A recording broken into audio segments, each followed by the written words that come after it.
We're very excited to be one of the first clinics in the United States to be injecting RHA4. So here in our patient today, we have some mid-facial deficiency. So we're going to use RHA4 for the mid-face, but we also see some under-eye hollows. So we're going to go to a lighter one, RHA3, to help with those hollows as well. So one of the nice things about the RHA products is the ability to layer them. So we're going to layer our product in multiple planes, both on the bone, in the deep fat pads, and on the superficial fat pads. But RHA4 has the perfect balance of sturdiness and flexibility to put in multiple planes. Now we're going to do a little bit in this buccal hollow. This is an area that's really important to look natural with animation, with talking, smiling, etc. And so I've elected to use 3 here instead of 4 for a more smooth fill. Not too painful, right? Not at all. Good. No. Good. They're really designed for pan-facial volumization.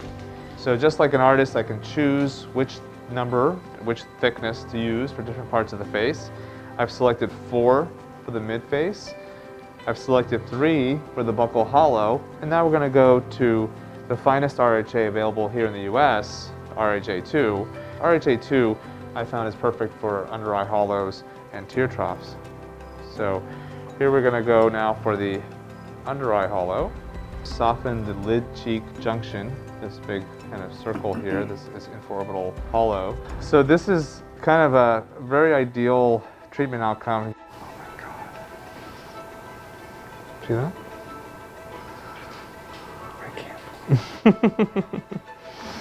Not quite 40. Looks better. Looks 1,000 times better. Yeah. So here we have our finished product of pan-facial volumization, or at least mainly mid-face and lid-eye junction here, which is in my opinion, kind of the most powerful area to inject. We see 2 syringes of RHA4, that's kind of our foundation here of the mid-face, 1 syringe of RHA3, and then 1 syringe of RHA2 for the infraorbital hollow.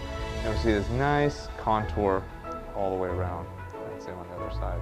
So, congrats. Looks great.